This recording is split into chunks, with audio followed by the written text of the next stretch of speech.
નજર મહત્વના સમાચાર પર સુપરફાસ્ટ અંદાજ। પીએમ મોદી 12 માર્ચે ગુજરાત પ્રવાસે આવશે। પીએમના હસ્તે વિવિધ લોકાર્પણ અને ખાતમુહૂર્ત કાર્યક્રમ। 12 માર્ચે અમદાવાદ મુંબઈ વંદે ભારતનું ફ્લેગ ઓફ કરાવાશે। અમદાવાદ અને જામનગર વંદે ભારત દ્વારકા સુધી દોડશે। સાબરમતી રેલવે સ્ટેશન ખાતેથી ફ્લેગ ઓફ કરાવવામાં આવશે। ફ્લેગ ઓફ ઉપરાંત 13 સ્થળો પર લોકાર્પણ કરવામાં આવશે।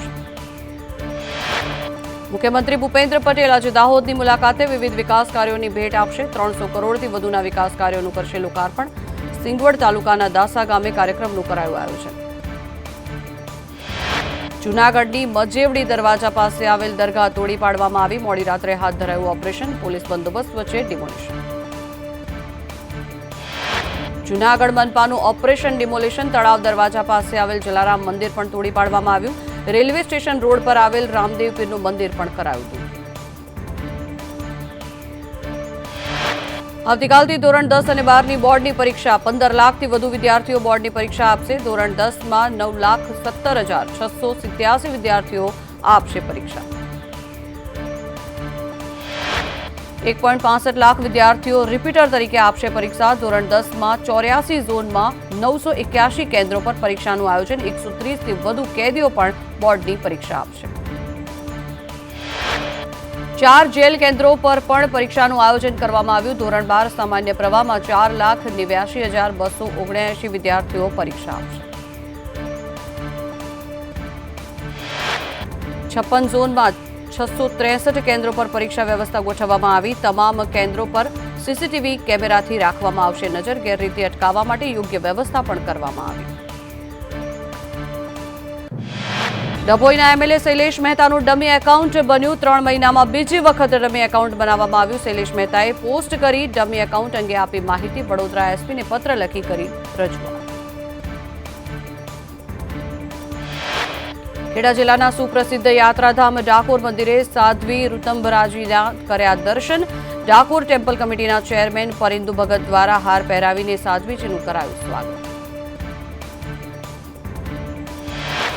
રાહુલ ગાંધીની ભારત જોડો ન્યાય યાત્રાનો ગુજરાતમાં અંતિમ દિવસ। ચોથા દિવસે યાત્રા સુરત અને તાપી જિલ્લામાંથી પસાર થશે। યાત્રાના અંતિમ દિવસે રાહુલ ગાંધી સુરત અને તાપીમાં 4 કોર્નર મીટિંગ સંબોધશે। લોકસભા ચૂંટણીની જાહેરાત પહેલા ચૂંટણી કમિશનર અરુણ ગોયલનું રાજીનામું। નિવૃત્તિના 45 મહિના પહેલા અરુણ ગોયલે રાજીનામું ધરી દીધું। રાષ્ટ્રપતિ દ્રૌપદી મુર્મુએ તેમનું રાજીનામું સ્વીકારી લીધું। કોંગ્રેસે પૂછ્યું, શું તમે લોકસભા ચૂંટણી લડવાના છો?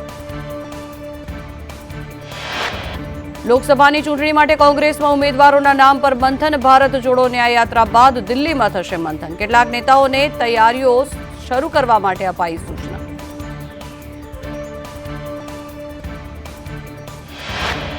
સિનિયર નેતા પૂર્વ ધારાસભ્યોને તૈયારી શરૂ કરવા માટે અપાઈ સૂચના। લોકસભા વિસ્તારમાં પ્રભુત્વ ધરાવતા નેતાઓને સૂચના આપવામાં આવી। ચૂંટણીની જાહેરાત બાદ નામ જાહેર થવાની સંભાવના। સૂત્રો મુજબ બનાસકાંઠાથી ગેનીબેન ઠાકોરને અપાઈ સૂચના। પાટણ બેઠક માટે જગદીશ ઠાકોર સંભવિત ઉમેદવાર। ગાંધીનગર બેઠક માટે હિમાંશુ પટેલ સંભવિત ઉમેદવાર। બારડોલી બેઠક માટે આનંદ ચૌધરી સંભવિત ઉમેદવાર। અમરેલી બેઠક માટે વીરજી ઠુમર સંભવિત ઉમેદવાર। પોરબંદર બેઠક માટે લલિત વસોયા સંભવિત ઉમેદવાર। છોટાઉદેપુર માટે અર્જુન રાઠવા સંભવિત ઉમેદવાર। આંધ્રપ્રદેશમાં ટીડીપી જનસેના સાથે બીજેપીનું ગઠબંધન। નાયડુએ કહ્યું, આનાથી રાજ્યને ફાયદો થશે। ગઠબંધન 6 વર્ષ પહેલા જ તૂટી ગયું હતું। રાષ્ટ્રીય અનુસૂચિત જાતિ આયોગના અધ્યક્ષ પદે કિશોર મકવાણાની પસંદગી। રાષ્ટ્રપતિ દ્રૌપદી મુર્મુએ કરી નિમણૂક। આજે ભાજપના નેતા સુવેન્દુ અધિકારી પણ પશ્ચિમ બંગાળના સંદેશખાલીમાં ચૂંટણી રેલીને કરશે સંબોધિત। આજે પશ્ચિમ બંગાળના મુખ્યમંત્રી મમતા બેનર્જી કોલકાતામાં એક ચૂંટણી રેલીને કરશે સંબોધન। રાહુલ ગાંધીની ભારત જોડો ન્યાય યાત્રાનું ઇન્ડિયા ગઠબંધનના આપના ઉમેદવાર ચૈતર વસાવાએ સ્વાગત કર્યું। ચૈતર વસાવાએ કહ્યું, કોંગ્રેસના કોઈ કાર્યકર્તાઓની નારાજગી નથી। ચૈતરે કહ્યું, મનસુખ વસાવાથી ભરૂચની જનતા નારાજ છે। ભરૂચ લોકસભા બેઠક જીતી અહેમદ પટેલને શ્રદ્ધાંજલિ આપીશું। આપ કોંગ્રેસના ગઠબંધનથી ભાજપમાં ગભરામણ ફેલાઈ છે। કોંગ્રેસની ખામ થિયરી પર ભાજપ પ્રદેશ પ્રમુખના પ્રહાર, જ્ઞાતિગત વડાઓ ઊભા કરીને કોંગ્રેસે ખામ થિયરી અપનાવી. ખામ થિયરીના કારણે ખોટી રીતે સત્તા હાંસલ પણ કરી. પૂર્વ મુખ્યમંત્રી માધવસિંહ સોલંકીના સમયનો કર્યો ઉલ્લેખ. સી.આર. પાટીલના ખામ થિયરી પર અમિત ચાવડાનું નિવેદન. ભાજપ ધર્મ અને જાતિના નામે ભાગલા પાડે છે. કોંગ્રેસ તો પીડિતોના અધિકારની વાત કરે છે. ઉમરગામ કોંગ્રેસમાં ભંગાણ. કોંગ્રેસના 5 કોર્પોરેટર સહિત 200 લોકો જોડાયા ભાજપ.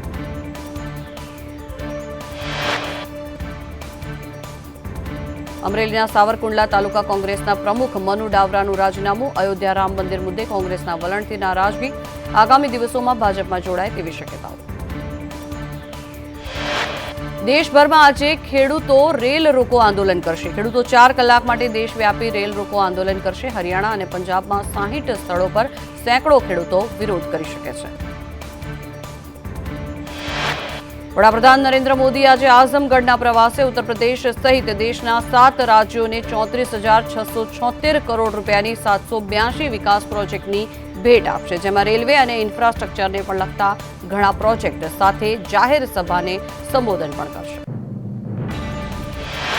દિલ્હીમાં 40 ફૂટના બોરવેલમાં યુવક ખાબક્યાની આશંકાઓ. પોલીસ, એનડીઆરએફ અને ફાયર વિભાગની ટીમે હાથ ધર્યું રેસ્ક્યુ ઓપરેશન. ચોરી કરવા આવેલો યુવક બોરવેલમાં ખાબક્યો હોવાની ચર્ચા. મિસ ચેક રિપબ્લિક ક્રિસ્ટીના પિચકોવાએ મિસ વર્લ્ડ 2024નો ખિતાબ જીત્યો, જ્યારે મિસ લેબનોન યાસ્મીના જૈતુન પ્રથમ રનરઅપ રહી ચૂકી છે. ભારતની સિની શેટ્ટી ટોપ 4માંથી બહાર થઈ. સ્પર્ધામાં 120 દેશની સુંદરીઓએ ભાગ લીધો હતો. આસિફ અલી ઝરદારી પાકિસ્તાનના 14મા રાષ્ટ્રપતિ બન્યા. ઇમરાનના ઉમેદવારને 230 મતોથી હરાવ્યા. 8 વર્ષ જેલમાં રહી ચૂક્યા છે. ન્યૂઝીલેન્ડના નાયબ વડાપ્રધાન અને વિદેશ પ્રધાન વિન્સ્ટન પીટર્સ 10 થી 13 માર્ચ દરમિયાન ભારતની મુલાકાતે આવશે. ન્યૂઝીલેન્ડમાં નવેમ્બરમાં નવી સરકારે સત્તા સંભાળ્યા બાદ આ તેમની પ્રથમ મુલાકાત હશે.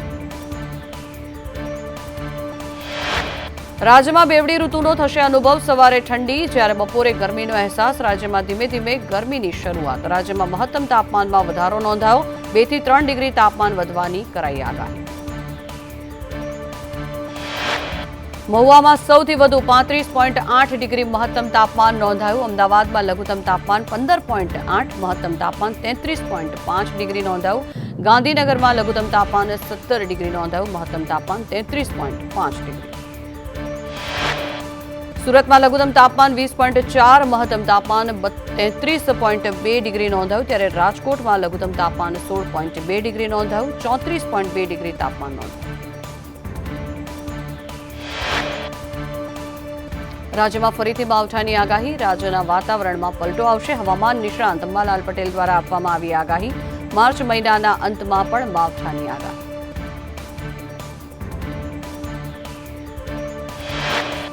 રાજ્યમાં 10 થી 15 માર્ચ સુધી કમોસમી વરસાદનું અનુમાન. ઉત્તર ગુજરાત, કચ્છના ભાગોમાં માવઠાનું સંકટ વધુ. પવનની ગતિ 20 થી 25 કિલોમીટરની રહેવાનું અનુમાન.